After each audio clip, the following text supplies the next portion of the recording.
તેમને હું નતમસ્તક વંદન કરું છું।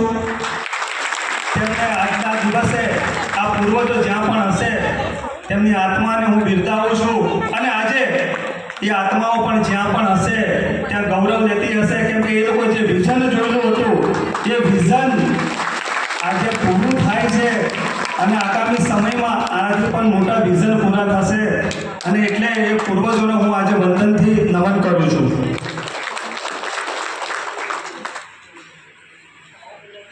છેક ખેડાથી આટલું મોટું ભ્રમણ કરી આટલા વ્યસ્ત કાર્યક્રમો ગુરુ પૂર્ણિમા હોવા છતાં પણ દેવી પૂજક સમાજના મંચને શોભાયું છે એ માટે પ્રથમ તો હું સાહેબનો પણ હું ખૂબ ખૂબ આભારી છું કે સાહેબ આપ આટલી દૂરથી છે કે અહીંયા આવ્યા છો।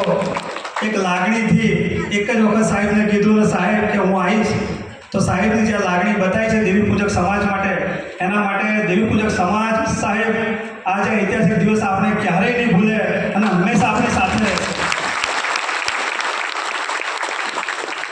જ્યારે સમાજના લોકોની વર્ષોથી એક લાગણી હતી કે શિક્ષણ માટે કંઈક કરો, લાઇબ્રેરી બનાવો, એવી વ્યવસ્થા હોવી જોઈએ કે જ્યાં સ્પર્ધાત્મક પરીક્ષા આપતા છોકરાઓ માટે તમામ વ્યવસ્થાઓ હોય।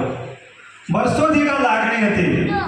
એ લાગણી એક વર્ષ પહેલાં અમદાવાદ શહેરમાં પોશ વિસ્તારમાં હાઈટેક લાઇબ્રેરી શ્રી લીલા મંગળ ચેરિટેબલ ટ્રસ્ટ દ્વારા ખોલવામાં આવી અને આજે બીજી પાટણ ખાતે એક જ વર્ષમાં બે લાઇબ્રેરી શ્રી લીલા મંગળ ટ્રસ્ટ દ્વારા આપવામાં આવી છે।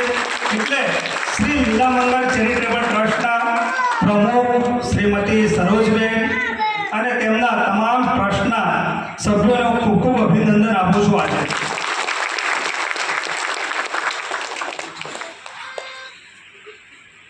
આપણે સૌ જાણીએ છીએ કે હાલના સમયની અંદર આપણો સમાજ એ બીજી સમાજો કરતાં પાછળ ચાલી રહ્યો છે। એમાં ઘણા પરિબળો છે।